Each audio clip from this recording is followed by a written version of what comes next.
Hello, everyone. My name is Rejoice Eve Namale, and I work at the Learning Center for Quality Management, and I am your moderator for today. I welcome you all to the Pathways for Excellence webinar organized by the Learning Center for Quality Management. Now, if you are new here, the Learning Center for Quality Management is a regional hub at Kamuzu University of Health Sciences, KUHeS, dedicated to strengthening healthcare systems across Southern Africa. It focuses on enhancing the quality of healthcare delivery, as well as promoting evidence-based practices through capacity building, research, and knowledge management. LCQM collaborates with the Ministry of Health as well as local and international partners, fostering a sustainable, people-centered approach to healthcare. And today, the center launches Malawi's first People's Voice survey results through the Because We Care campaign. The Because We Care campaign reflects the Malawi Ministry of Health's commitment to hearing the voices of Malawians and building a health system that truly serves their needs. Through the People's Voice survey, a nationally representative study conducted across Malawi, the ministry sought to understand people's real experiences, trust, and satisfaction with healthcare. These findings will guide actions under the Health Sector Strategic Plan 3 to enhance care quality, strengthen public confidence, and move Malawi closer to universal health coverage, because every Malawian deserves care that listens, care that responds, and care that improves. Now, on today's session, we have remarkable speakers and also a wonderful panel discussion that awaits you. For starters, we're going to have opening remarks by three people. The first being Dr. Andrew Gonani, who is the Director of Quality Management at the Ministry of Health. We will also have Dr. Rashid Zaman. He's a health advisor for FCDO. And we will have Dr. Todd Lewis from Quest. I will now hand it over to Dr. Andrew Gonani for the first opening remarks. Over to you, Doctor. Greetings to you all, colleagues from the Ministry of Health, Kamuzu University of Health Sciences, KUHeS, development partners, civil society, academia, and all health professionals joining us across Malawi and abroad. I would also like to recognize our partners from FCDO, Dr. Rashid Zaman, Dr. Todd Lewis from the Quality Evidence for Health System Transformation, Quest, our distinguished panelists, Evelyn Chibwe, Dr. Henry Chibowa, Hastings Chumia, George Jobe, Associate Professor Linda Nyonto Mipando, and Gladstone Nchoma, and our presenters, Dr. Biniam Teshome and Dr. Todd Lewis, not forgetting our moderator, Rejoice Namale. Today marks an important moment as we share the results of the first ever People's Voice survey conducted in Malawi. This webinar is not just for a dissemination event. It is an opportunity for us to listen, learn, and reflect on the experiences and expectations of the people that we all serve.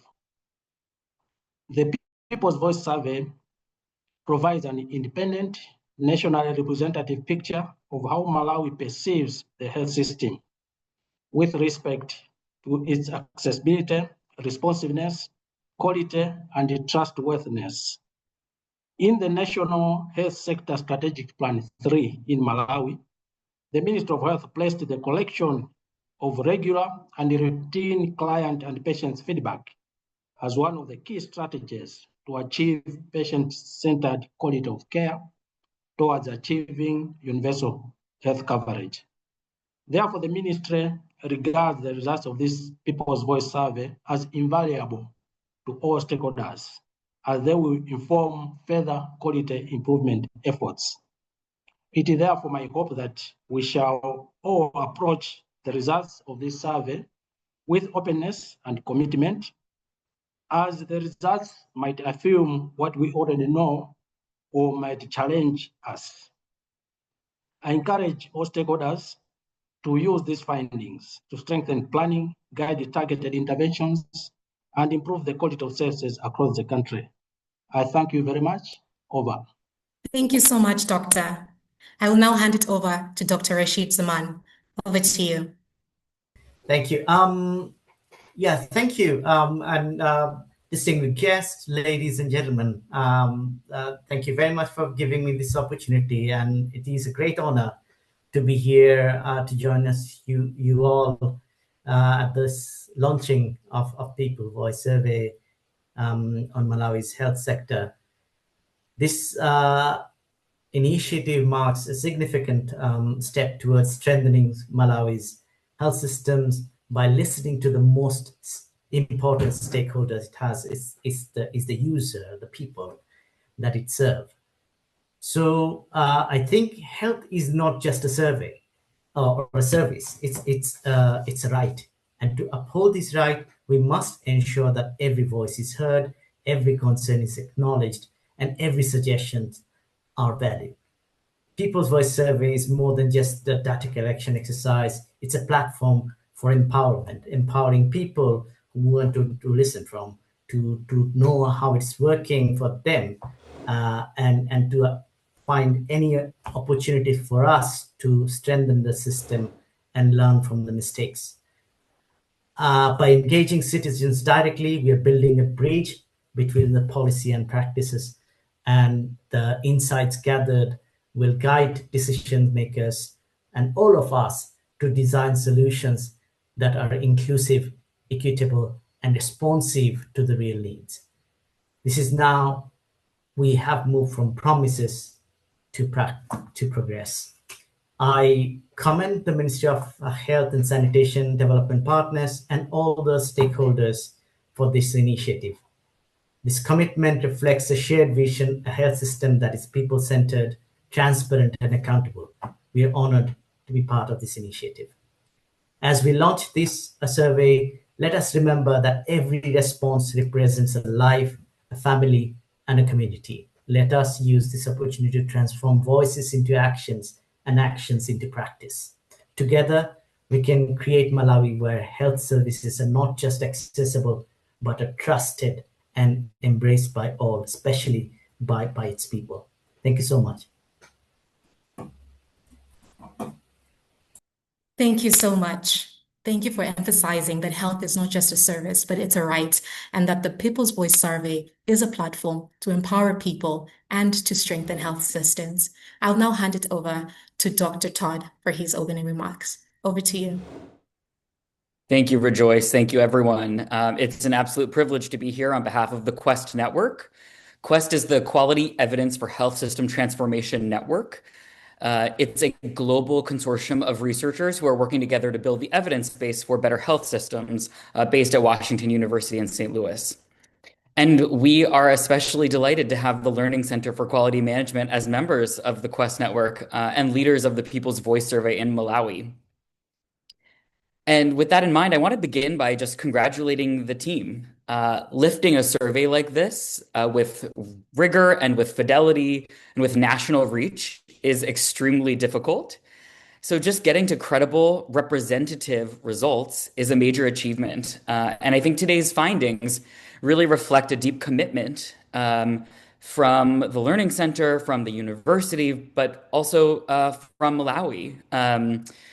A deep commitment to generating policy-relevant evidence on the health system. So congratulations to Dr. Benny Mteshome and the entire team for reaching this point. And I want to highlight that this is a particularly important moment, in my opinion, to capture people's voices. Across countries, not just in Malawi, but in many settings, we're seeing rising demand for higher quality care. We're seeing pressure on primary care systems, rapid adoption of new technologies, certainly in the wake of COVID-19, and persistent questions about trust, about accountability in health systems. And I don't envy policymakers in this moment. Policymakers are being asked to make big decisions and to make big decisions about health systems quickly. So without clear insight into what communities are actually experiencing, reforms really risk missing the mark. So listening to people, not just listening, but listening in a way that is systematic, that is rigorous, that is replicable and repeatable, that's essential. So the People's Voice Survey is one way to do that, and to do that effectively. We at KUHeS, in partnership with colleagues around the world, like the Learning Center, we've done that in 25 countries now, including 6 in Africa. And we think the value of that comparative perspective from the People's Voice Survey is clear. It helps countries see where challenges echo global patterns, but also where their strengths or their deficits are distinct. So the results today that are shared will contribute to that broader picture, but also point to specific areas of critical focus for Malawi. So in my comments today, I'm going to highlight some brand new global data from 2025 to help situate findings that you hear about Malawi today in a wider context. But first, let me just again congratulate the team and thank the Learning Center for hosting this discussion. And we're very grateful for the partnership and excited to learn together. Thank you. Thank you so much, Dr. Todd. Thank you for emphasizing that the People's Voice Survey, it emphasizes the timeliness it emphasizes the timeliness. And also we are able to see the critical areas that our government and the ministries need to focus on. Thank you for highlighting that. You will now see pop up on your screens a poll.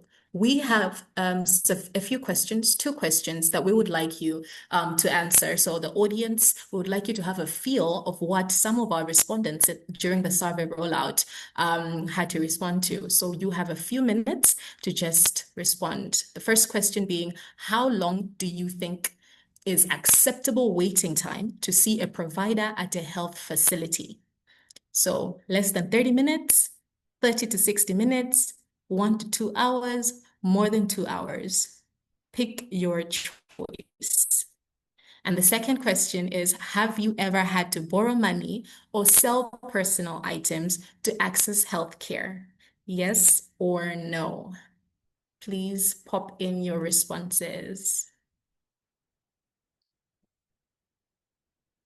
We will soon find out your results. Okay, great. And the results are in. About 65% have said that the acceptable waiting time to see a provider at a health facility is and should be less than 30 minutes, whilst 29% have opted for 30 to 60 minutes, and only 6% have put it at 1 to 2 hours. Okay, interesting. Now, on the second question, have you ever had to borrow money or sell personal items to access healthcare? Majority have responded to the no response, which is at 73%, whilst 27% have said yes. Thank you very much for your responses. Now, from our next speaker, we will now hear what Malawians had to say through the People's Voice Survey. Our next speaker is Dr. Biniam. Dr. Biniam is a public health specialist and health systems researcher. He led Malawi's first People's Voice Survey, generating critical insights into how Malawians perceive the quality, accessibility, and responsiveness of the health system. Yes, he led this one that we are talking about right now. And he will be presenting an assessment of population perspectives on health systems in Malawi. The floor is now yours, Dr. Biniam. Thank you, Rejoice. First of all, I would like to say thank you for the Ministry of Health, Kamuzu University of Health Science, and KUHeS, and for all the participants that are gathered here to listen to our report on the People's Voice Survey. With that in mind, I'll move to the next slide. This is the presentation outline. We have a background, objectives, methodology, findings, conclusions, and recommendation from the center. So I'll start by presenting the background. The People's Voice Survey is a nationally representative client satisfaction survey. It measures perspective of the public towards their healthcare system. Normally, the People Voice survey is done by phone, which is we call participants randomly and we include them in a study. But we do complement with a face-to-face interview when the phone coverage is less than 80%. Why we do that is if phone coverage is less than 80% in a given country, the representation of certain community members would be low. That means rural areas or undeserved population or underserved population would be affected. So we tend to complement it with a face-to-face. The PVS has been implemented, as Dr. Todd has said, in more than 20 countries globally, and including 5 countries now, including Malawi, would be 6 countries across Africa. To name the countries, Kenya, Ethiopia, South Africa, Somaliland, and Nigeria are among the countries that the PVS has already been implemented. The implementation of the PVS across Africa gives us an opportunity for a benchmarking. We have now a setup where we can measure across borders, seeing how we stand against other African countries. So what is the background? So there is a Lancet report in 2018 that showed that in low and middle income countries, most preventable deaths, which are around 60%, are not due to access but quality. Transitioning from the Millennium Development Goal to Sustainable Development Goal, one thing that we have seen is that there has been an increase in access in healthcare. But with that, we still have a high mortality rate and morbidity rate when it comes to our facilities. And the major reason for that is quality. So high quality, high health system quality has certain patterns. There should be a competency of care, user experience, health outcomes, and confidence in the system. So this makes the high quality health system. So positive user experience has been shown to correlate with good health outcome. And it is very important to retain clients within the healthcare system so that favorable treatment outcomes do come. Specifically for Malawi, Malawi is currently on the Health Sector Strategic Plan 3 that's running from the 2023 to 2030. So the ultimate goal of HSSP 3 is 1, health outcome status, improving the health outcome of Malawians, followed by financial risk protection of Malawians, and then client satisfaction. All these ultimate goals, if achieved, will lead us to universal health coverage. So the HSSP 3 goal to improve access plus client satisfaction is believed to lead us to universal health coverage. Currently, we do have multiple existing feedback mechanisms. For example, in Malawi, we have the hospital ombudsman, the suggestion boxes, and also a facility level we'll find patient satisfaction surveys being conducted. But there is a snag to it, there is a limit. So what are the limits? The first one we see is that representativeness of population level. This means that when we do patient satisfaction survey at facility level, we only sample 30 patients. So now imagine a hospital like Kamuzu Central Hospital, which has 1,000, 2,000 per month OPD attendance, and trying to represent the patient satisfaction survey amongst 10 people that have been sampled from over 2,000 visitors is not representative of how the service is. The second thing is courtesy bias. So courtesy bias occurs because, one, we as Africans most of the time tend to say thank you to a service that has been provided by a healthcare professional if we are being asked by themselves, right? So if a doctor or a nurse within a white gown asks us how my service was, there is a high tendency to say it was great, don't tell the truth. So courtesy bias was another problem that we face.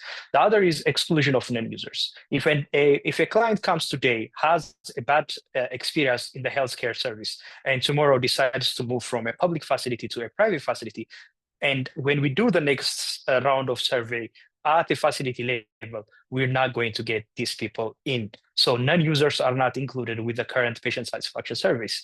The other is that it's making it difficult for policymakers when we have individual facilities conducting patient satisfaction survey, and when it aggregates and comes to the national level, there is less data to drive policy. So the PVS aims to identify areas that require improvements so that all the above or the aforementioned problems could be solved. So people-centered care is one of the 6 core components of quality that sits in the middle. And if we can manage to improve that, then the whole quality healthcare would be improved. So what were our objectives?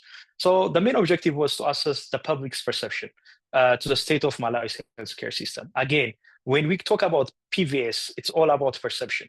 So the perception of the population on how they perceive the healthcare system. So we cannot, as individuals, say yes or no to the results because it's a perception of the population. The specific objective was to, first one, to analyze the utilization of public, private, and non-profit healthcare service at the last 12 months before the survey, to evaluate healthcare systems' competency in providing preventive health screening, and to access the perception of quality of care received during the most recent interaction with the healthcare system, and to assess public confidence level in the public health system.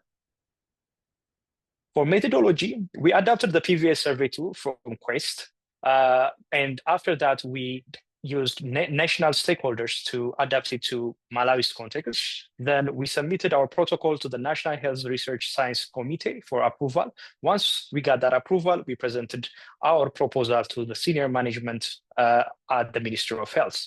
So our design is it's a cross-sectional survey, and the sample size was 1,024. Sample size was determined using a single population proportion formula and a benchmark with similar surveys that have been conducted over 20 countries.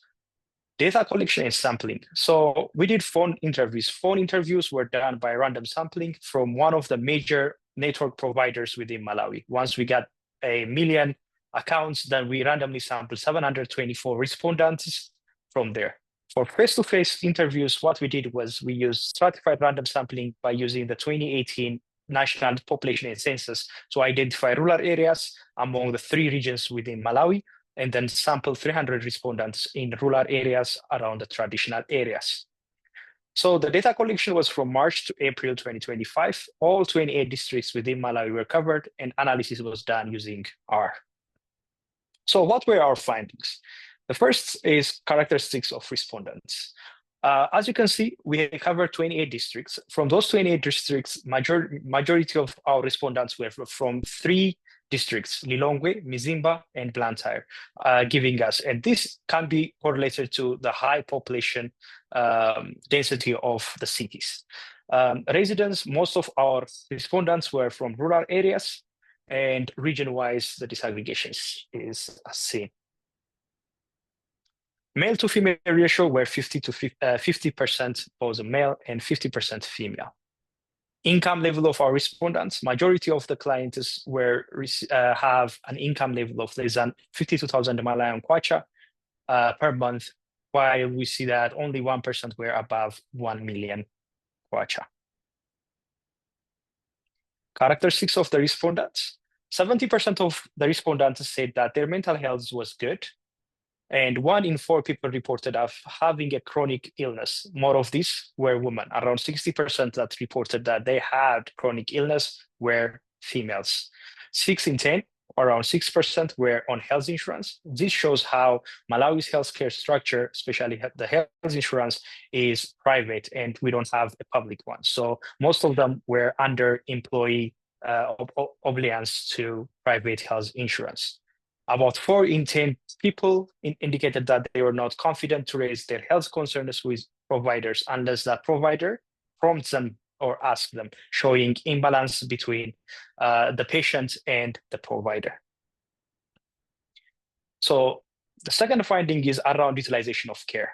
When it comes to the utilization of care, around 85% of Malawians use public healthcare facilities, followed by non-government, which we call CHAM or Christian health facilities, and then private facility followed.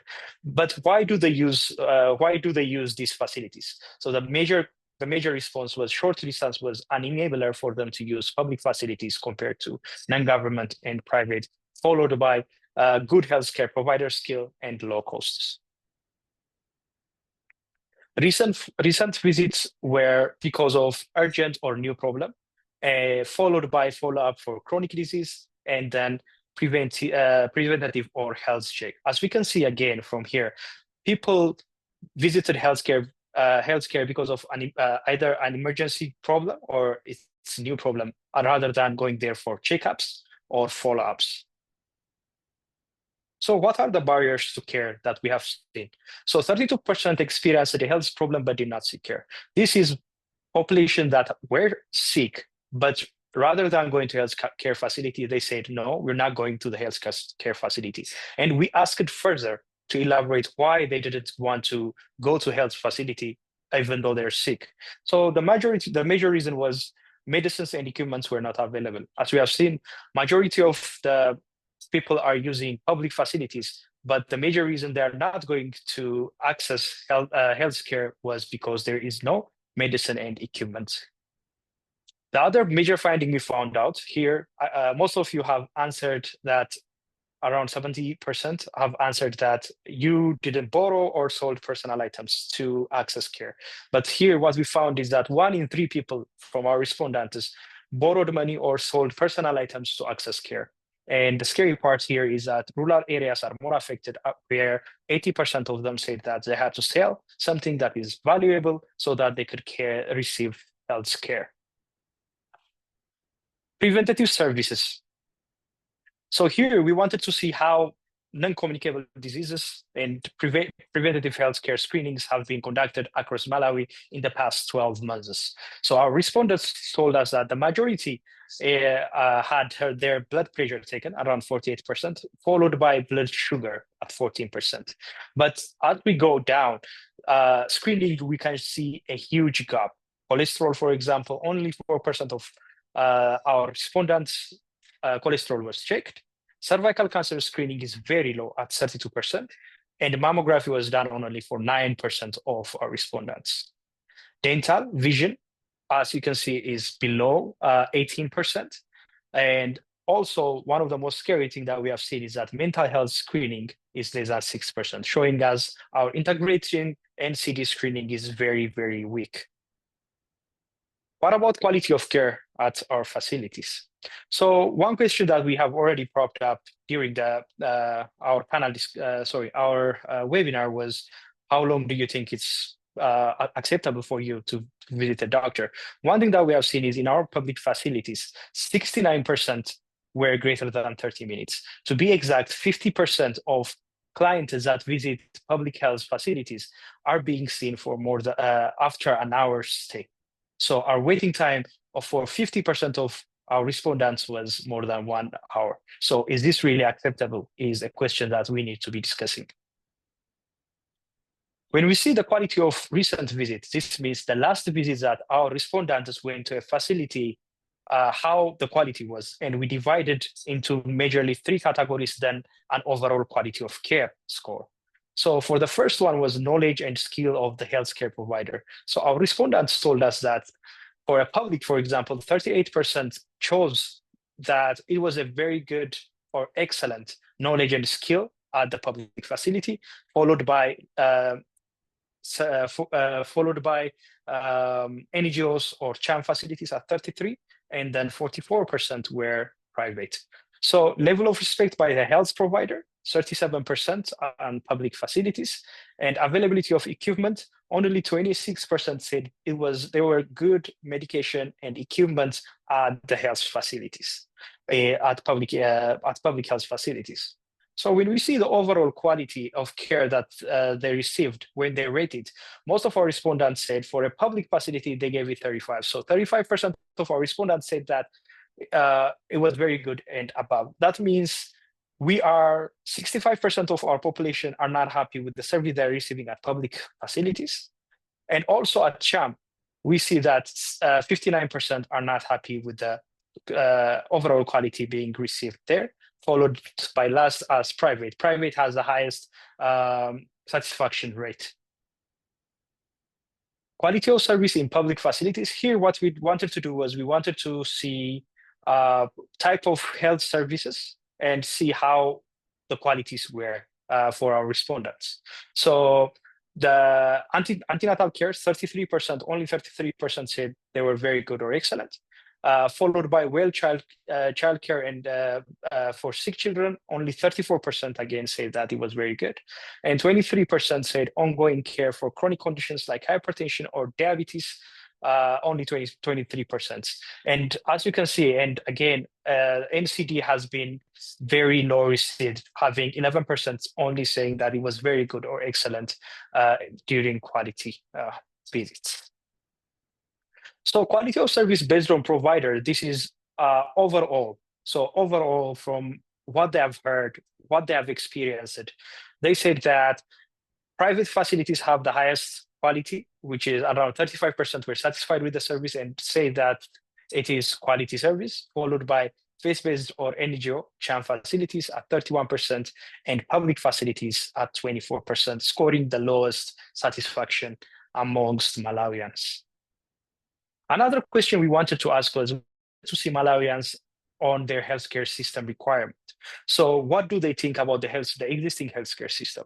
And 78% of Malawians, which is a very scary number, say that they want to either have major change or it needs to be completely drawn down and rebuilt to deliver quality of care. That means 78% of the respondents don't believe that the healthcare system right now is a well-functioning healthcare system. Only about 37% of respondents rated government response to COVID-19 positively. As we know that Malawi for the past 3 years or 4 years had a cholera outbreak, which was an emergency, and have seen one of the highest death rates across the world. We asked the population how the handling of cholera was by the government. And the response was, again, a bit scary because only 30% approved, but 70% said there was a gap in the public health response. Just to summarize the health system performance, access to prevention service is at 17%. Proportion of visits that were preventative or health check were only 13% because majority were for emergency or new diseases. Unmet need for care was 32%. There was a huge financial strain at 30% of the population facing financial strain to go and visit a healthcare facility. Waiting time for most of our respondents were above 30 minutes, and quality of recent visit, specifically for public, was at 35%. Quality of tracer service, these are the ANC, NCD, were very low because NCD was at 11%, but overall an average of 25% quality, and the healthcare system needs major response, major rebuild, and public health response is very, very weak. So what can we conclude from this? The first one is health insurance coverage in Malawi is very low.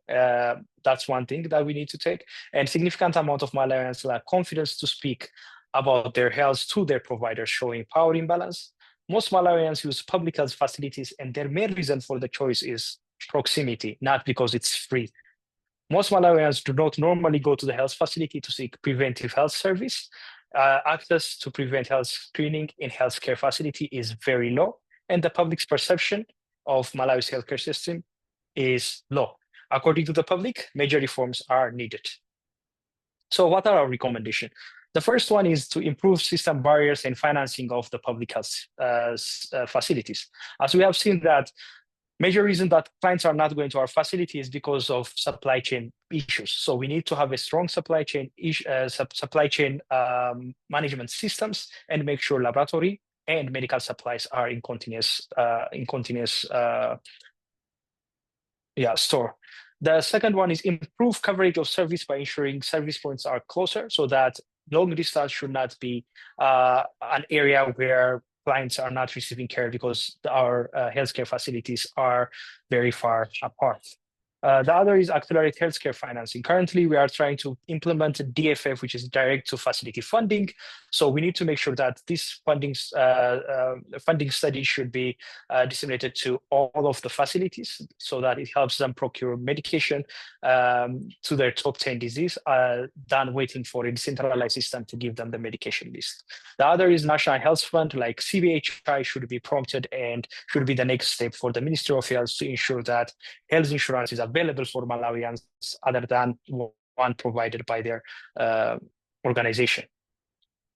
Another recommendation is improving screening service at the primary health care. We need to increase access, plus we need to make sure that resources are available for screening. We would also recommend scale up of implementation of integrated screening guidelines so that when we do screening, it should be given as a holistic approach and not disaggregated depending on funding. Build demand for promotive service and preventive service. The other is we need to improve capacity on primary health care. We want to make sure that NCD supplies are there and staff in health centers that have capacity to manage NSDs are also there. Reform training, not only should there be a reform, but the reform training to reach healthcare providers plus on-job mentorship and use of e-platform learning should be highly accessible for healthcare workers. We want to reduce waiting times. How do we do that? Enforcing triaging at health facilities, building new health systems, expanding promotive health services, and increasing healthcare workforces at facility level to reduce waiting time. Implement intervention like compassionate care to reduce provider-patient power imbalance, making sure that providers are compassionate and respectful.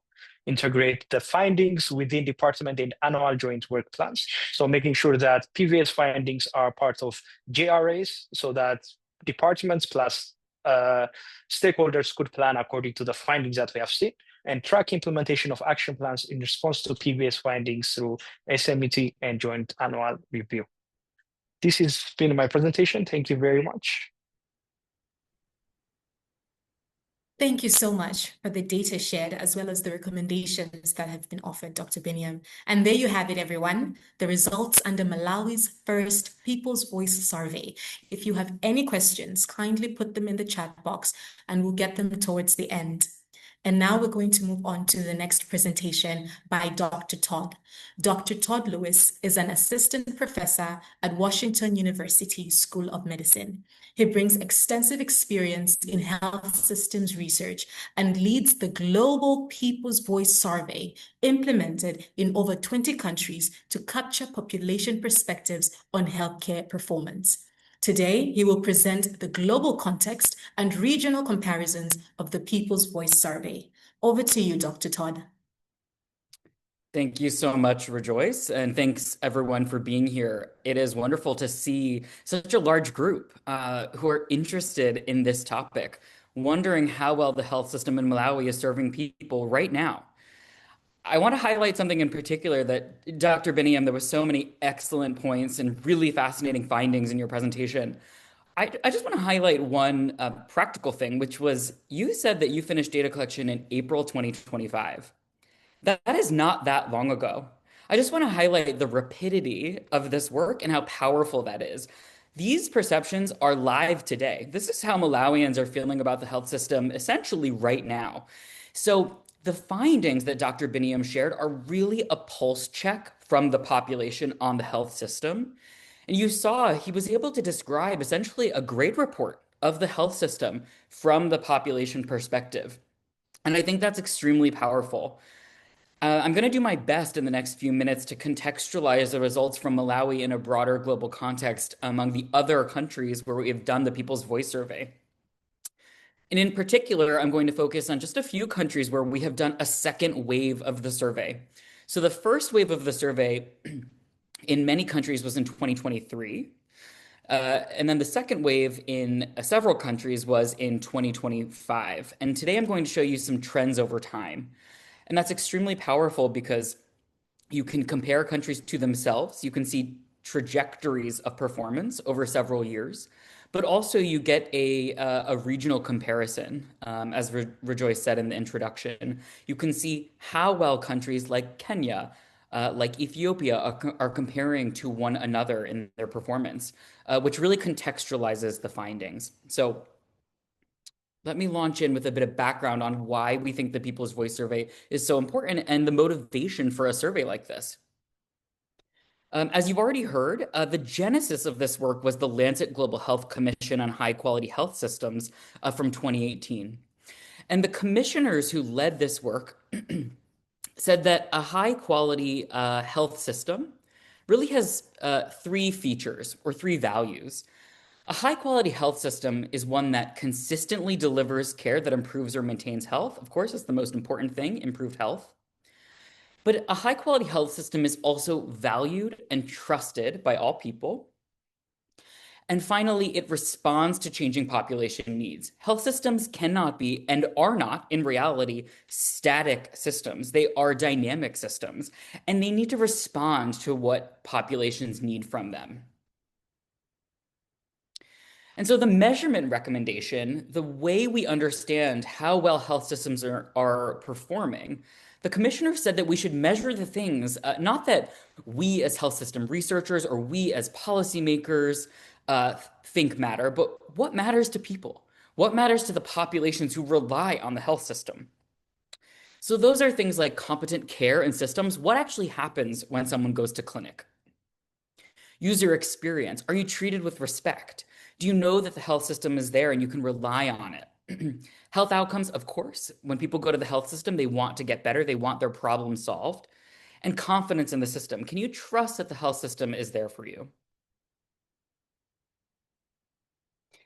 And I want you to think about, in your experience in Malawi or other settings, how do governments typically measure health system performance?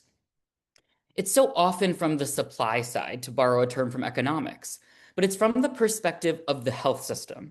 So it's things like workforce. How many doctors do we have in the country or in our province or in our state? What's the infrastructure? How many primary care facilities do we have and how are they distributed? Does every rural area have a primary care center? Health spending in my country, in the United States, a lot of what we think about is how much we spend on healthcare. Health and risks, utilization and efficiency. These are the ways that researchers typically understand health system performance. But what's missing from this is the population perspective. How well are health systems working for people, working for users? So why should we care about what populations think about the health system? There are many, many reasons. I'm sure you're thinking of some yourselves right now. Let me give you three. I'm just going to plant a couple seeds on why I think population perspectives are so important. So first, the literature is extremely clear that people are best positioned to tell us what they need from healthcare, to improve healthcare, and therefore get better health outcomes. Why would someone come to clinic if they were going to be disrespected by their provider? They wouldn't. Why would they adhere to treatment if they don't trust what the provider is saying? So the way that people come back to the health system, use the health system, adhere to care, the way that we improve those services is by listening to people, okay? So people are best positioned to tell us what works for them and what does not work so that we can improve quality. The second thing is that in publicly funded systems, the population pays for the health system. If we want populations to support big investments and big reforms of the health system, like moves towards universal health coverage, they need to see some return on investment from the health system. They need to see it as a system that is responsive to what they want and what they need. And then finally, almost every country in the world, their policy documents today, they mention people-centered care or people-centered health systems. But I would contend that we are extremely hard-pressed to say we have people-centered care or people-centered health systems if we don't know what it is that people want from their care. So this is why population perspectives are so critical. So this leads me to the People's Voice Survey. This is a tool that we have developed within the KUHeS network in partnership with colleagues all over the world. And we see this primarily as a tool to promote accountability, okay? The People's Voice Survey is an accountability mechanism to hold health systems to account to their own goals. But it's also an opportunity to inform improvement. As Dr. Biniam showed, the survey makes very clear where there are deficits in the health system and where it's important to intervene first to improve service delivery. And finally, it's a way to track change. If you conduct a survey like this repeatedly over time, as I'll show in findings from several countries today, it's a way to evaluate whether populations are perceiving and feeling changes in the health system. Primarily, it's a telephone or online national survey of all adults. We've also done face-to-face interviews, household-based sampling in countries where mobile phone ownership is lower. And it's a survey that can be adaptable to all countries, any health system in the world, of course, with a lot of thoughtful and very intentional adaptation. You can see in this map, it might be a little bit small, but we have done this in high, middle, and low income countries in nearly every continent around the world. I won't spend a lot of time here, but just to say that the People's Voice Survey went through a very rigorous development and testing process over the last several years, including internal and external consultations, development through a large global development group, a robust cognitive interviewing process, pre-tests in several settings, and pilots everywhere to really make sure that this tool holds up to scrutiny and is rigorous. And briefly, Dr. Biniam talked a bit about the methodology in Malawi. Globally, this is how we've done the survey. The modal approach is a telephone interview. This is in the spirit of a rapid survey that gets results to policymakers quickly, but also a face-to-face or web-based survey where that's the most efficient way or the most reasonable way to represent the population. It's nationally representative of adults in each country. Now, I want to pause on this for a moment. The People's Voice Survey is not a satisfaction survey. It is not an exit interview. This is commonly how satisfaction with healthcare or health service delivery is measured. The People's Voice Survey represents users and non-users, and this is critical. It is a population survey. You get a truly representative view from the entire population of how well the health system is performing for people. We use a random digit dial approach in most countries, but we've also used known list sampling where required. And typically it's a 1,000 to 2,000 person sample. We've delivered it in now actually up to around 40 languages around the world. And we typically partner with professional data collection agencies to conduct interviews. Oops. I want to focus on 4 areas in the global findings today. So the first is progress towards universal health coverage. The second is quality. What sort of quality are people getting when they go to clinic? The third is to zoom out. Let's look at the health system as a whole and look at ratings of public care, of private care. And then finally, endorsement of the current health system. How confident are people in the health system today? So let's start with universal health coverage. One thing we're seeing globally is that connection to the health system is increasing everywhere. Let me just orient you to this data. We love data at Quest. I'm going to show you a lot of data today, so just bear with me. Wave 1, as I said, was 2023. That's the first bar. And the second bar is Wave 2, which was 2025. So these are all countries where we have done the survey 2 times. And these bars show the percent of respondents with a usual source of care. Think of this as having a medical home in the health system, okay? Somewhere you know you can go as a frontline provider of care. So this is Ethiopia, Kenya, South Africa, and India. And the number at the very end of the bar, that shows the percent with a usual source. And so we see increases from Wave 1 to Wave 2 in every country. Now, if you think back, you may not remember, Dr. Biniam said that the usual source, the rate of people with usual source of care in Malawi was in the mid-80s. So that's quite high. It's around the rate we see in Ethiopia in Wave 2, higher than Kenya, higher than South Africa, and higher than India. And I think that's really important. It means that in Malawi, we're seeing signs that people do have a place they can rely on for care when they need it. Across these countries, we do see a few significant increases from 2023 to 2025, which I think makes sense in the wake of the COVID-19 pandemic. And most of the gains we saw were actually in the public sector. That's where more people were going for care. Now, to give you a comparison with Latin America, with a different region, this is Colombia, Peru, and Uruguay. The same indicator, the proportion of people with a usual source of care. And again, we see increases, more connection with the health system across Latin America. We see a statistically significant increase in Peru of around 5 percentage points, an increased reliance on the public sector, that's the blue segment of the bar in Colombia, and greater use of social security facilities in Peru and Uruguay. And you'll notice that these numbers are higher than the numbers we saw in the 3 African countries on the last slide and in India. More people in these 3 countries, these more middle and high income countries in the case of Uruguay, more people with a usual source of care. Now, I want to move to another indicator that we call health security. Now, this is your personal health security. It's a function of two items. One is whether you perceive you can get good quality care, and then whether you can afford that care. So think of it as a measure of universal health coverage. It's a proxy for whether you can get care, and then if you can get that care, can you afford it? So these bars across these 7 countries where we have 2 waves, they show the proportion of people who said they were somewhat or very confident they could get and afford good quality care if they were very sick tomorrow. The very last bar is at the end of the bar chart, the bottom of the slide. You see 43% in wave 1 and 45% in wave 2 felt this sort of health security. So what that means is less than half the sample in both waves felt they could get and afford good quality care. We saw no significant change in ability to get and afford care across countries between wave 1 and wave 2. We did see a couple significant increases, India, Colombia. But the general takeaway here is this measure of confidence is fairly static and it's stuck at a low baseline. Globally, we see low confidence in the ability to get good quality care. Let's look at quality for a minute. We asked people about the quality of their usual source of care.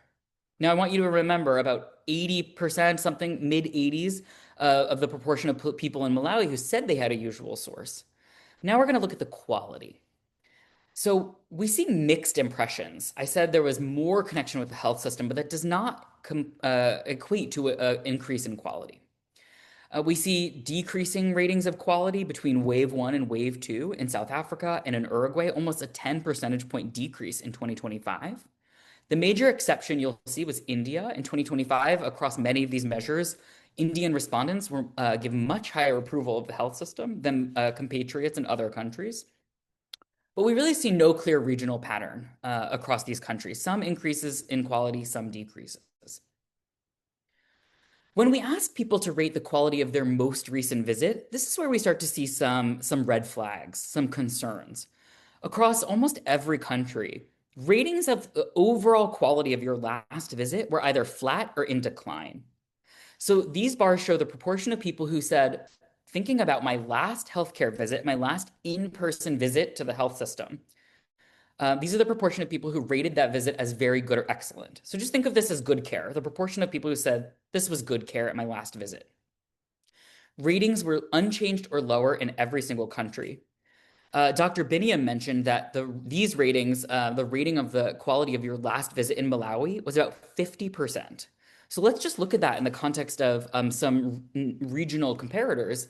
It's higher than Ethiopia and Kenya and South Africa.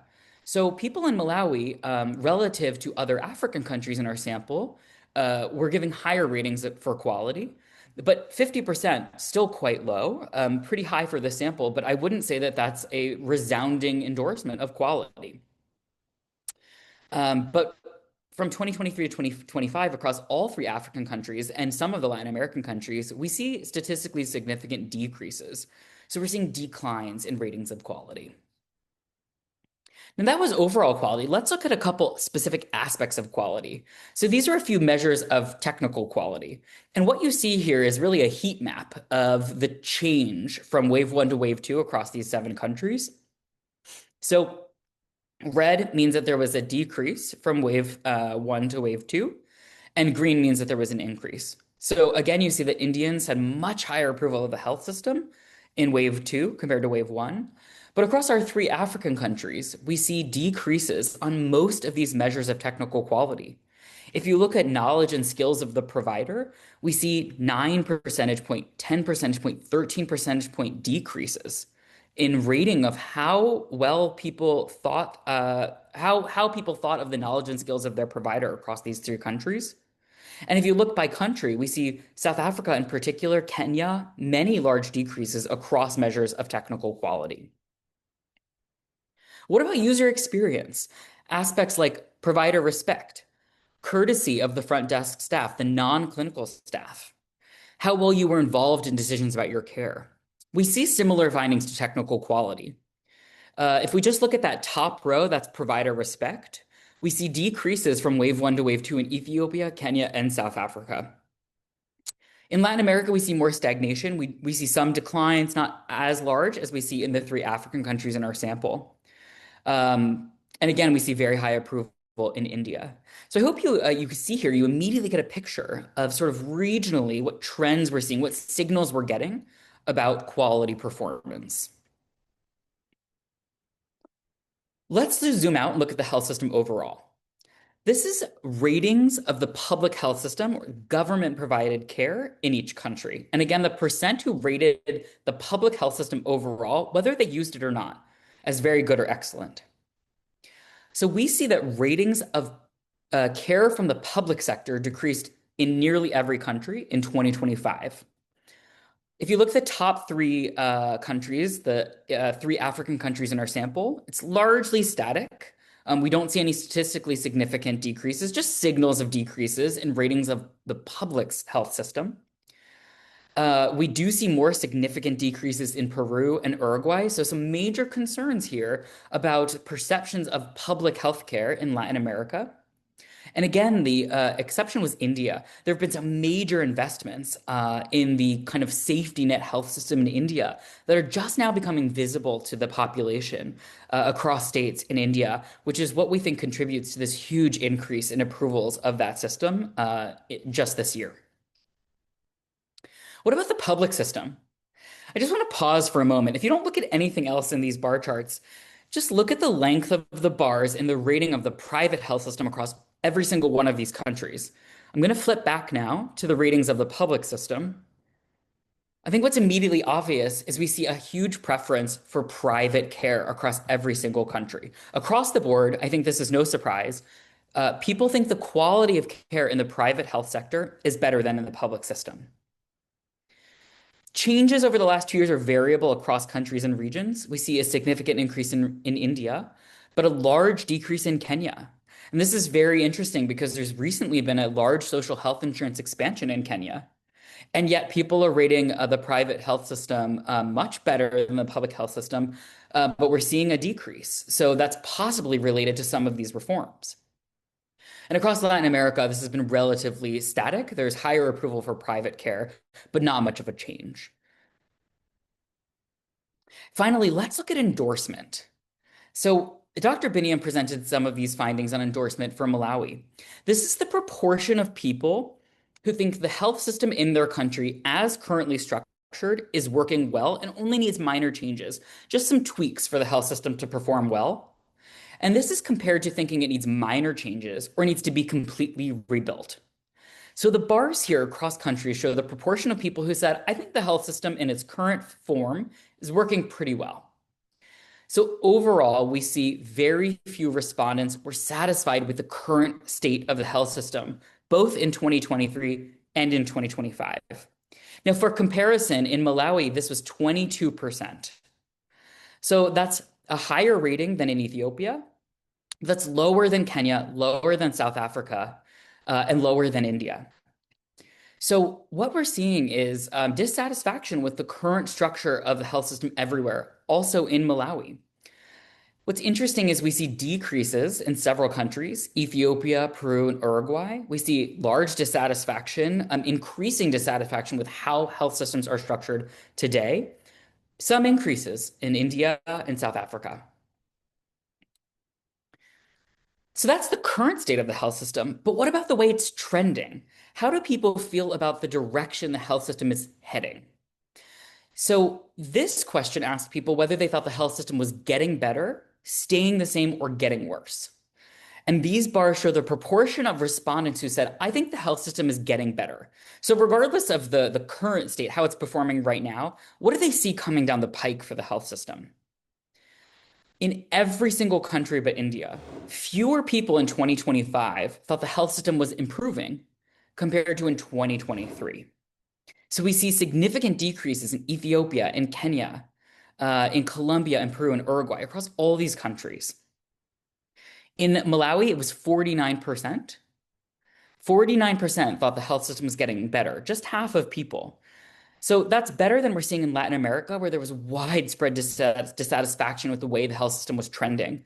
but pretty much in line with the African countries in our sample. I can tell you in the United States, this is the lowest measure of any country in the world. There is a lot of concern about the way the health system in the United States is trending. It's much lower than it is in Malawi, much lower than the countries, the African countries in our sample, where more investments are visible to the population, and thus this measure is somewhat higher. So let me just try to synthesize across these findings a little bit before I wrap up. Generally, what we're seeing across countries in 2025, since 2023, is we see greater connection between populations and the health system, as exemplified by increases in usual source of care and in general visits across the health system. But personal health security remains low and largely unchanged. Less than half of people felt they could get and afford care globally. Perceived quality of care for your own care is declining in most countries, with India being a very notable exception in our sample. Everywhere, populations show a persistent preference for private care versus government-provided care. Ratings for private care were consistently higher than public health systems. And this is a legitimacy problem for public care. This is a legitimacy problem for public health systems. Endorsement of current health systems is falling globally. Confidence is on the decline. Populations are less confident in their health systems today than they were 2 years ago.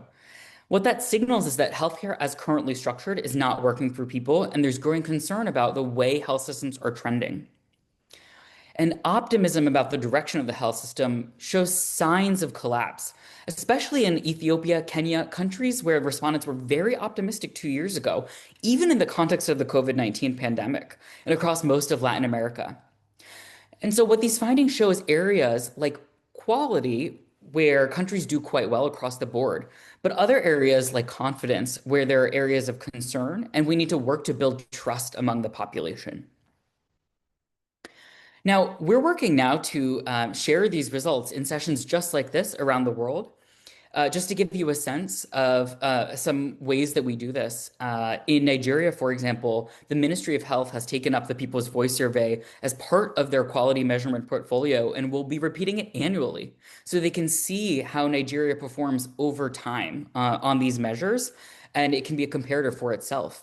In Ethiopia, we're working with the Ministry of Health to use items from the People's Voice Survey to measure core concepts in health system responsiveness that the ministry is interested in measuring and understanding, like people-centeredness.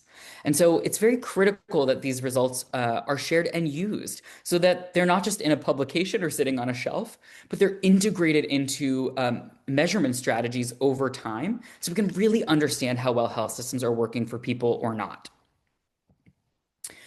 I just want to wrap up by saying the data for most of these countries from the People's Voice Survey, our questionnaire, and policy briefs for every single country in the sample are all publicly available and downloadable if you scan this QR code or at questnetwork.org for anybody who wants to work with these data or dig in a little bit more. Thank you very much. Thank you so much for sharing an insightful global context of the People's Voice Survey, Dr. Todd. Now, what is Malawi aiming for? A high-quality health system which consistently improves health outcomes. It is valued and trusted by all people, and a health system that responds to people's needs. And as we heard from Dr. Todd, the People's Voice Survey is contributing to this goal. Thank you again. And now, it is time for our panel discussion.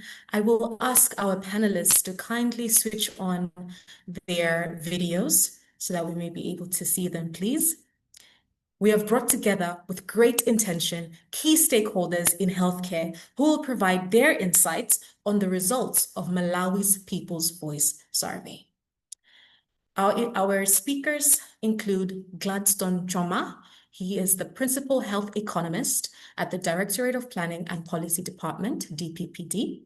Dr. Henry Chiboa, Director of Health and Social Services for Mangochi District Council.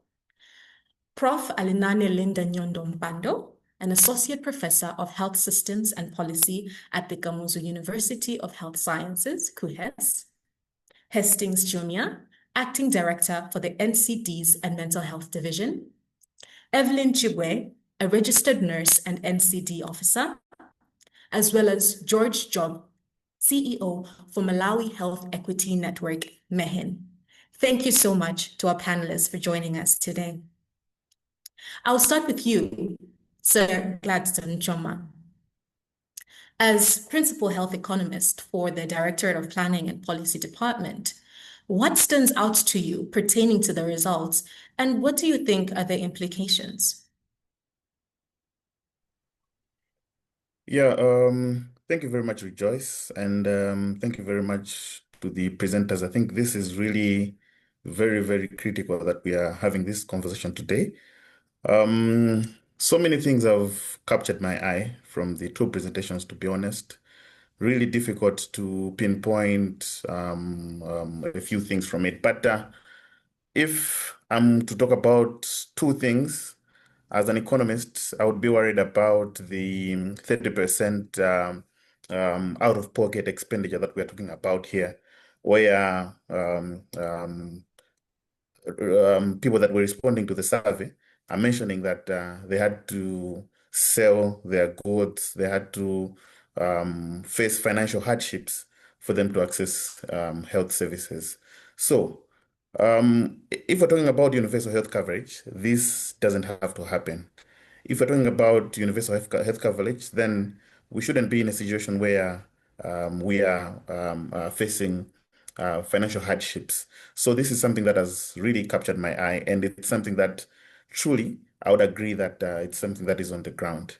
So the implication for this is that these monies that the people are using, or these goods that the population is selling to actually access health services, are things that they use on their day-to-day lives.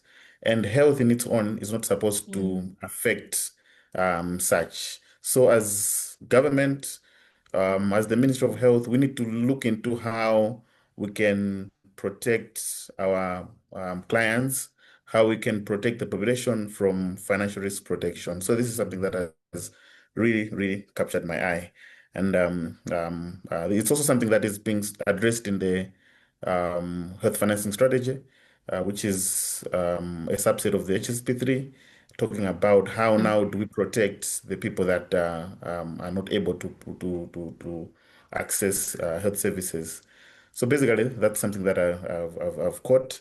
And again, another issue that I would specifically speak about is the demand for health services within the public hospitals. So we are seeing that over 70% of the respondents access health services from the public facilities. Already you can see the confidence that they have in public facilities. Already you can see the trust that they have in the public facilities.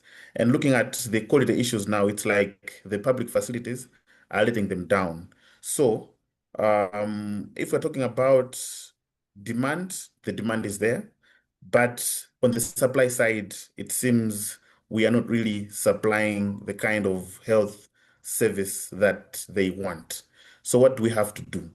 I think the answers are in the presentations that have been done. We are talking about issues to do with efficiency. How do we make our health system efficient in as far as service provision is concerned? How do we make our health services effective in as far as service provision is concerned? So basically, I think these are the issues that have really captured my eye, Chair. Thank you very much. Thank you so much for that. Just to delve a little deeper, in relation to the plans of the ministry, should be done to make sure the ministry's plans are in line with some of the results of the People's Voice survey? Yeah, thank you very much. I think that's another great question that Dr. Todd also talked about, that this report shouldn't just be a report that we are going to store within our shelves. This shouldn't be a document that should gather dust in our offices, but this should inform policy. This should inform our prioritization of interventions that we need to do in the health system. So basically, I'm looking at it in a way that it has to be disseminated all across the health system from top to bottom. meaning that even the facilities themselves should be in a position to say, this is what the People's Voice Survey is talking about, our service provision, and this is how we need to improve. And then again, at the top level, I'm looking at HSSP3 reviews that we normally have. I'm looking at the joint annual reviews that we do as the health sector. These things should be brought out in such platforms so that we discuss them together and make decisions together. I'm looking at the district implementation plans reviews that the districts do. I think these are also the issues that need to be teased out so that wherever we are providing our resources should be towards areas that are affected or areas that have been pointed out within this survey. So basically, I'm talking about just making sure that each and every level within the system should be able to use these results as a basis for decision making. Thank you very much. Thank you so much, Gladstone. So you're emphasizing a collaborative plan, both at facility level, also at policy level, working together to make sure we advance health in Malawi. Thank you so much for your insights. Now over to Dr. Henry Chiba, the Director of Health and Sanitation Services at Mangochi District Council. How much of the results align with what you have seen at district level, and what are the implications? Yeah, thank you very much. The results of this survey really not a shock, to be honest. They very much mirror what we have experienced, what I have experienced personally, managing health services in Mangochi and several other districts where I've worked. I think what strikes most is, for example, if you cite what the respondents talked about in terms of availability of medicines, about 32% of them said that they do not seek services because of lack of availability of supplies in the facilities. And that almost exactly mirrors the supply rate of medicines and drug supplies from the central medical stores, which has been under 40% for quite a number of years now. And if you look at in terms of the other barriers which they mentioned, including access to health facilities, if you look at Mangochi, the average distance between facilities is above 15 kilometers. We even have facilities that are as far as 70 kilometers away from communities. So I think that's something which this survey is just confirming what we are seeing on the ground. Maybe the only part where I'll push back a little is in terms of now the perceptions of the quality of care. I think we're seeing reports of private facilities being at 35% and public facilities being at 24%. I would say that if you look at the dimensions of the quality of care, it makes sense in terms of that would get those results from this survey because it's about perceptions of the population. But if you look at the outcomes of patients in facilities, in public facilities compared to the private facilities, you find that the outcomes in the public facilities, if you average them out, it's actually better than in the private facility. At least that's my experience in the district hospitals. The picture would be different in terms of maybe private hospitals in the urban areas, but in terms of public facilities as a whole, we tend to have better outcomes. But then as we all know, in terms of the dimensions of quality, experience of care is a huge issue which makes people form an opinion about the service which they're receiving. And this being a perception survey, I would guess in that respect, it wouldn't be a surprise that people are rating our services as bad. And I think that really points to us as implementers, as managers of health services, to really look at how best can we improve the experience of care of the people that are coming to our facilities, because it then in turn also affects health-seeking behavior as they have reported. So I think that's the biggest implication that I've taken from that. It's that we've always known that the perception out there is that the services are not good enough, but that stressing in terms of them pointing out that private facilities are 35% and we are at 24%. I think that gives us a lot of homework for us as public health facilities to really look into. I'll give an example. If a patient comes to Mangochi District Hospital, they come to the gate, how do they know which department they're supposed to go to based on what they have? Most of our facilities do not have a proper reception area. There's no one designated to receive these patients with a smile and direct them where they're supposed to go.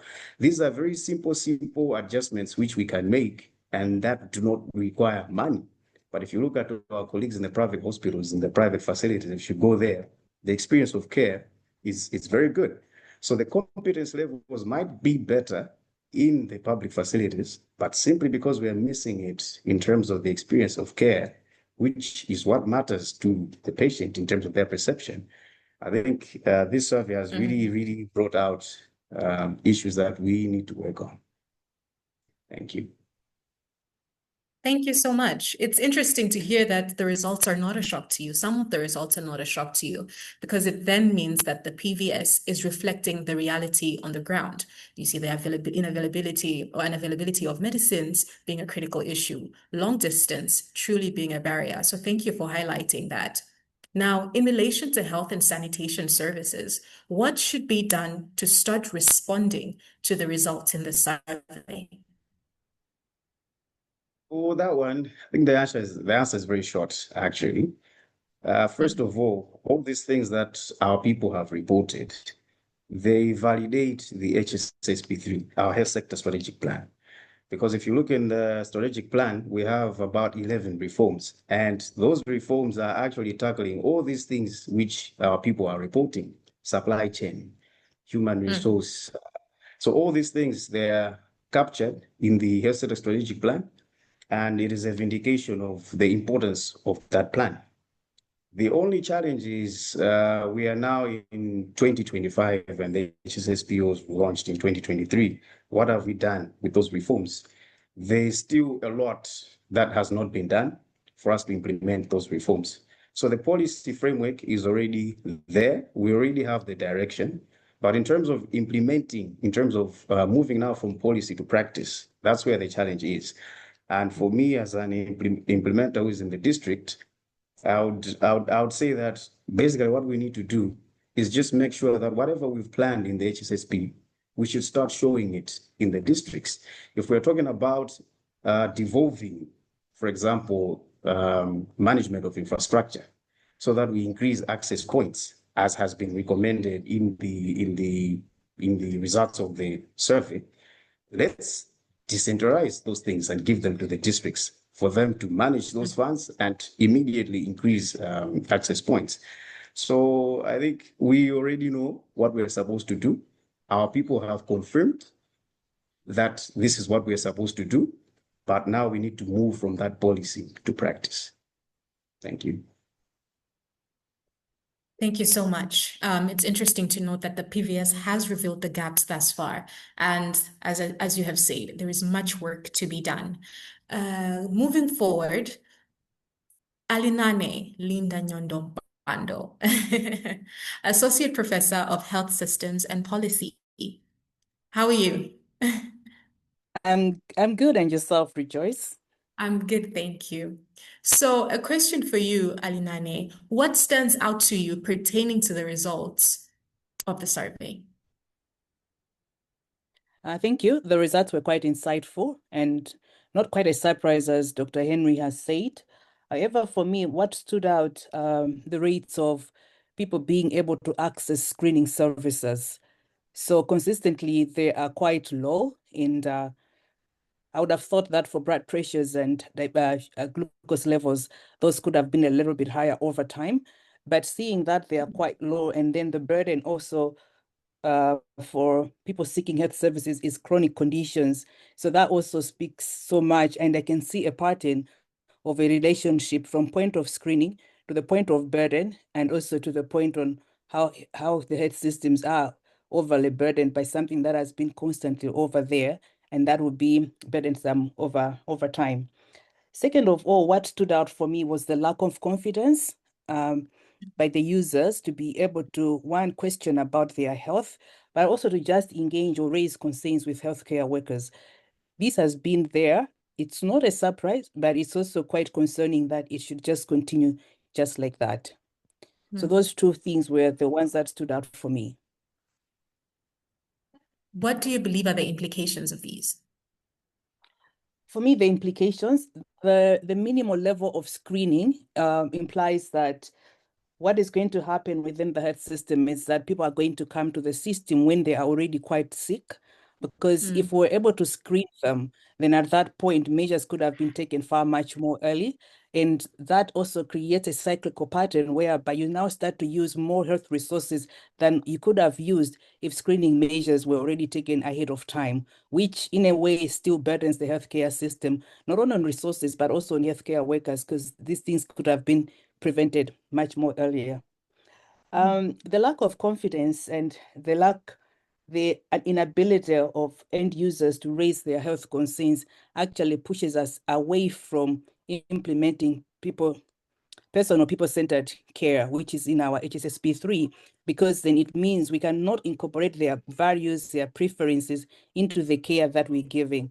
If we are to go ahead with PCC, then we need to make sure that their concerns and their values are taken on board, and they're really coming to this business as partners and not as just recipients of care who know nothing about their health. Because within the spectrum of quality, we believe that people that are engaging with the service know their conditions far much better and are the better people to be able to sort out their problems. Over. Thank you so much. Now, from an academic perspective, what other research gaps has the study revealed, in your opinion? For me, I think it's the implementation of people-centered care. So as much as we have it there to say, let's do people-centered care, there's quite a gap between what we know we need to do and actually how to implement that. So we need to start thinking of what are the measures we're going to put in place to ensure that this is implemented or routinized within the health service. So seeing quite a gap within the implementation of that. I'm also seeing quite a gap in terms of like, how do you empower people to ensure that they are able to speak out? What strategies can you put in place to ensure that people don't shy back or hold back from speaking out? The other thing that that comes in because of a concern is also the demystifying of the teamwork that needs to go on between a health personnel and the person that they are taking care of, so that there isn't so much of supervisor subordinate, but rather as partners. So I'm seeing gaps more in implementation research to see, yes, we've got these problems. We know some of the solutions, as already alluded to, but how do we now close those gaps? So looking at more of implementation research going on, or health service delivery research, so that those gaps are quite closed. Thank you. Thank you so much. I'm very sure we have those in academia here that would be able to tap into the words that you have just shared right now. Thank you so much. To Hastings Jumia, you are the acting director for the NCDs and Mental Health Division. Now, in the areas of non-communicable diseases and mental health, pertaining to the results in the survey, what stands out to you? Thanks so much, Rejoice. Probably on my part, on behalf of the NCDs and Mental Health Division, I can actually comfortably say that, of course, a lot has already been alluded to by the previous speakers, Prof. Linda, as well as Dr. Henry Chibowa. Of course, in passing, a lot has also been highlighted on by Gladson from the Planning Directorate, mainly focusing on the issue to do with the low screening rates on the part of hypertension as well as the diabetes. it's indeed an issue. Probably what has also struck me most regards the erratic availability of NCDs and mental health drugs and supplies, which is, of course, it's not a secret. It's also really a very big issue, which as government, we actually leave, no stone unturned in order to get addressed yesterday. Thank you. Thank you so much for that. Now, the survey revealed a number of gaps in terms of demand for NCD services and coverage of NCD services. How does the NCDs and Mental Health Division plan to address this issue? Thanks so much, Rejoice. That's indeed a very, very good question. Suffice to highlight that indeed quite a number of gaps have actually been revealed. It's not a new phenomenon because a lot has already started getting addressed by the ministry through the NCDs and Mental Health Division, which is under Curative and Medical Rehabilitation Services Directorate. This is basically in line with the health sector strategic plan 2023-2030. For example, I will actually talk about the integration of non-communicable diseases into some other chronic care conditions such as HIV, tuberculosis, and the sexual and reproductive health services. This is amongst the key reform area in relation to the health sector strategic plan as I've already indicated. What we want to do as government or ministry is that we don't want to be implementing services vertically.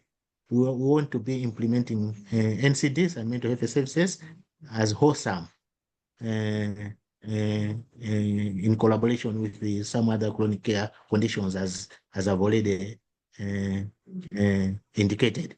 This will actually help us to leverage resources, as the NCDs will actually be able to assess funding from some other chronic conditions like HIV, as I've already indicated, like tuberculosis or malaria. These are heavily funded programs, and like NCDs and mental health, it has actually been a neglected area. Now, as a division, integration is the way to go in order to leverage the resources we have. Probably another area which we wish to embark on as a government through the NCD and Mental Health Division regards what we call decentralization of HUPEN clinics. Basically, HUPEN is World Health Organization package of essential non-communicable diseases into primary health care. As of now, as government through Ministry of Health, is that we have actually managed to decentralize NCDs clinics out there into the community to about 200 or 250 clinics, whereby we have actually been building capacities of our service providers like nurses and clinicians in the proper management of NCDs. What we have also done is that we have actually managed to ensure readily availability of drugs and supplies in our clinics. While decentralizing NCD care, we don't want people to actually be moving long distances. As you have actually also seen during the survey, it has actually revealed some gaps in relation to distances, people traveling long distances and what have you. Furthermore, another issue which we plan to do as ministry regards the scaling up on what we call scaling up of Pain Plus clinics. When I say scaling up of Pain Plus clinics, is that we want to be managing severe or complicated and communicable diseases and mental health conditions in the districts. Of course, we are implementing this one with support from relevant partners such as the Partners in Health, World Diabetes Foundation, UNICEF, as well as the WHO, not forgetting the Scottish grant. In relation to this aspect, what we're actually doing is that we are also building capacity of our nurses and clinicians in the proper management of complicated non-communicable diseases, as I've indicated. These are, for example, diabetes type 1, sickle cell disease, complicated hypertension, and cardiac conditions, just to mention but a few. This will actually address the issue of unnecessary referral to our central hospitals, since most of the complicated non-communicable diseases and mental health conditions will actually be managed right in our district hospitals. Of course, as of now, we have actually managed to scale up to 13 district councils. We anticipate that by the year 2030, we should actually be able to scale up to all the 28 district councils in the country. Apart from the things that were highlighted on, in relation to capacity building, there are also aspects to do with the building of infrastructure. I'll give you, for example, just a month ago, we were launching Pain Plus clinics in the newly established with support from UNICEF in Rumpi, Chisi, and Mangoji districts. And I'm happy one of the panelists, Dr. Chiboa, is actually amongst the beneficiaries of these Pain Plus clinics. On top of that, there is also an aspect of procurement of drugs and supplies as a gap, which have actually also been noted in the survey. Part and parcel of the scale up of Pain Plus clinics, there is also an aspect of procurement of drugs and supplies. For example, the Scottish grant, they're actually supporting us in the procurement of NCDs and mental health drugs, which are actually benefiting, which will benefit all the district councils in the country. Similarly, we have had also some support from UNICEF pertaining to the procurement of NCD and mental health drugs, which are also benefiting all the people across Malawi. I think these are some of the issues which I can actually highlight on. Of course, apart from probably as Gladson also alluded to, as a government through Ministry of Health, we also want to see how we can strategize to come up with some other innovative financing mechanism. You know, as government, as Malawi, we only rely on ORT funding. Now, like some other countries, we have to go to some other innovative funding mechanisms, like probably instituting taxes on tobacco or alcohol, so that they can actually beef up in relation to funds to support the fight against the NCDs and mental health in the country. I think in a nutshell, this is what I can highlight on. Thank you, Rejoice. Thank you so much. Thank you for sharing your plans in relation to NCDs and mental health at district level. Now, with time to the audience, if you do have a question, drop it in the chat box. We have a very responsive panel and speakers who will be able to respond in the chat box. Now, to Evelyn Jiwe, you're also in the NCDs arena. You're a registered nurse and an NCD officer. How much of the results in the People's Voice survey align with your experiences? And do any key aspects surprise you? Okay, thanks, Rejoice. As someone working in the area of NCDs, the results just a reflection. The people have said what it is, so there's no supplies there. I think you said most of the respondents, 1 of 4 people had NCDs. And within the NCD arena, we are really receiving a lot of NCDs cutting across from diabetes, hypertension, and all that. So there is an increase of NCDs as well. And the other thing is on the number of people that went for follow-up care. About 23% went for follow-up care. That's just a small amount of people that went for the follow-up care. And this really speaks to also our data in the DHIC, where we are receiving a lot of defaulters related to NCDs and mental health. And one of them is the resources, equipment. They're not available. How do people go to a facility when there are no equipment? So just adding up to Dr. Shibo, I said they receive less than 40% of the supplies, which is very minimal. And someone with a chronic illness are just traveling, as distance has also been a part. They can't just go to a facility, just prescribe continued treatment or buy medication. It won't work. So the results are really a thing that is speaking to us on how we can improve the resource supplies in NCDs and mental health. The other thing, I think it's the number of mental health specialists or mental health cadres within the facilities. We don't have enough people that can give mental health or screen for mental health in rural facilities. As you said, 80% of your participants were from rural areas. So you talk of a health center.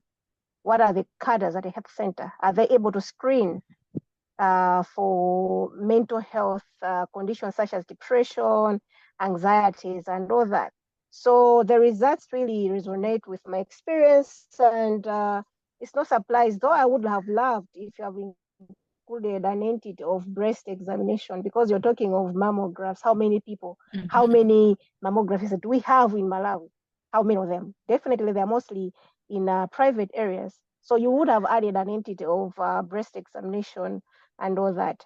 And the other thing probably I would say is that surprises me is BP measurements and all that. You would think that those are vital signs that a person, when he enters a facility, has to be checked, especially probably we would run away from blood pressure in relation to availability of glucose sticks. As right now, we don't even have glucose sticks in most of the facilities. So it's really something that we have to look at. And I think on the preventive side as well, we trained, yes, as the ministry, there was a training that probably included HSA. You would think that HSA would do a screening at a community level for preventive services. Now, the issue has been availability of batteries. Are the batteries enough? Are they sustainable enough? How do we best have a sustainable way of screening? That means finding an alternative way of screening tools that are available, that can be adopted from the low, medium income countries, or not only relying on the glucometers or glucose sticks and all that. So there's need for screening algorithms that have to be created probably to make sure that we screen them and probably refer to a tertiary facility for other facilities. You talked of cholesterol measurements, 4%. I don't think as a country as well, probably at a tertiary hospital, they can be, but looking at diagnostic equipments and even supplies, even tertiary hospitals, they're not able to do cholesterol measurements. So it all goes back to diagnostic and supplies medication that is affecting NCD arena and lack of mental health specialists to assess the services. Yeah. Thank you so much for that response. Now, in relation to nurses and health workers, what should be done to make the necessary changes? One of them is, I think, mentorship. Mentorship is a key thing that needs to be fixed. Supportive supervisions in these health centers. We are talking of decentralization. I would stay, decentralization has happened in most of the facilities. Like we have 480 health centers, about 50% of the health facilities have NCD services going on. However, it's an issue of mentorship and supportive supervision that needs to be enhanced. I know the quality department has an e-learning platform, and we're trying to put in some materials related to NCDs. Those are some of the issues that can be used for ongoing mentorship. We can say training are expensive right now. So let's probably utilize the e-learning platforms and also probably refresher courses where necessary for them to have an entity of knowledge on NCDs, continued knowledge on NCDs and mental health care. For the part of communication between nurses and the patients, it's an ongoing issue that healthcare providers are rude and all that. But there's also need for a leadership course related to communication. How do we also use as a government in Malawi, how do we use the performance appraisals? How do we enhance performance appraisals in such entities so that we can also learn or leverage those kind of information so that we enhance NCD care? Yeah, thank you. Thank you so much. Now to our last panelist, George Jobe, Chief Executive Officer for Malawi Health Equity Network. What has surprised you pertaining to the results, and what are the implications? There's not much surprising from the survey. I can mention two things, but are not major, as I say. Especially hearing that 32% at least of Malawians experienced health problems but did not seek care, issues of confidence.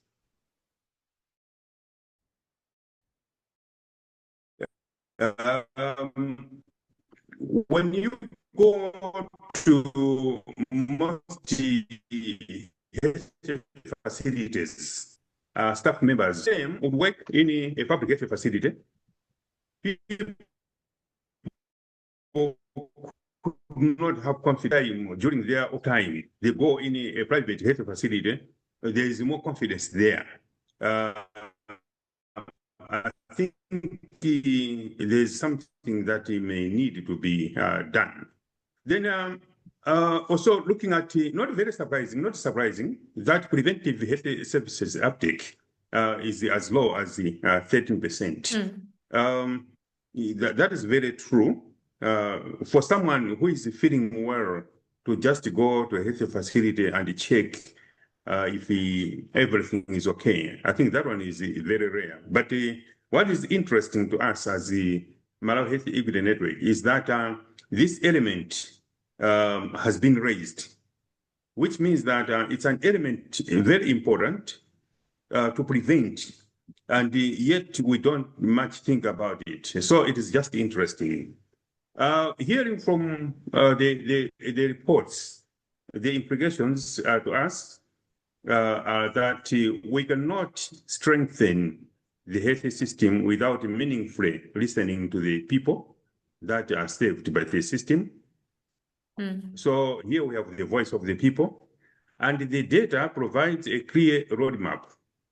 We must invest in essential medicines, decentralize, as Dr. Jiboa said, decentralized services. They should go to the district. Now we are talking about CDF, 5 billion kwacha. How much of that will go to the health services? And also expand screening. That is the one thing that is coming out very clearly. Reduce waiting times and accelerate financing reforms. So the survey should become a central accountability tool within the HSSP 3 and the national planning. Thank you very much. Thank you so much for that. You have shared some recommendations, but would you kindly share maybe what steps can civil society commit to in response to these results? Yeah, we think we have a duty that we can do as the civil society organizations. We have a responsibility, especially to convert these findings to action. Firstly, I think as civil society organizations, we need to use this evidence to intensify our advocacy for consistent availability of essential medicines and the functional equipment in our health facilities, because this was the #1 barrier that was identified by the public. Secondly, as civil society organizations, we needed to commit to pushing for health financing reforms. As Mr. Chiumya, Dr. Chiumya said, including facility level financing, expansion of insurance coverage, and the stronger financial protection for poor households. This is what we need to also intensify. Even looking at the domestic health financing, especially with the dwindling donor support. Thirdly, we need, as civil society organizations, to scale community awareness and empowerment. The survey shows that 80% of Malawians do not feel confident to raise concerns, as we said, with the provider, which reflects a dangerous power imbalance. And we need to work to strengthen patient rights, literacy, and feedback mechanisms so that there's confidence in the community. Fourthly, we think we will need to advocate for the expansion of preventive and NCD screening services, so that people should just go to a facility and know their status, ensuring that public health care facilities are equipped to detect, for example, hypertension. We talk about diabetes, as Mr. Chiumya said, cancers. All these must be done at the primary healthcare level. And finally, we commit, and we need to be committed as civil society organizations to using the survey, the results of the survey, as an accountability benchmark, so that we can continue to engage government and see what improvements are happening, engage parliament, district councils, and development partners to ensure that these issues that have been raised by Malawians are reflected in the budgets, in our policies, service delivery improvements. So in short, what you can say is we need to make sure that the people's voice is not just heard, but acted upon. Great. Thank you so much. And with that, we have reached the end of the panel discussion. I would like to say thank you so much to our panelists for such great insights and also your commitment to advancing the health of Malawians. You will see pop up right now to everyone a webinar evaluation form. May you kindly fill it in. And with that, we have launched officially Malawi's first People's Voice survey under the Because We Care campaign. You will see your screen pop up with the evaluation survey, if you may kindly fill it in. But as we close, through the People's Voice survey, a nationally representative study that captures voices from every region of Malawi, we have gained a clearer understanding of people's real experiences, trust, and satisfaction within our healthcare system. Today's presentations and the commitments made by our panelists and stakeholders reaffirm that these insights will actively guide implementation under the Health Sector Strategic Plan 3, driving improvements in care quality, strengthening public confidence, and bringing us closer to achieving universal health coverage. As we conclude, let us carry forward the spirit of accountability and collaboration that we have seen today, because every Malawian deserves care that listens, responds, and continuously improves. And together, we're committed to making that a reality. From the Learning Center and all our partners and stakeholders, we wish you a great rest of the day. Thank you so much, everyone, for joining. Thank you. Thank you. Thank you, Rejoice. Thank you very much. Rejoice.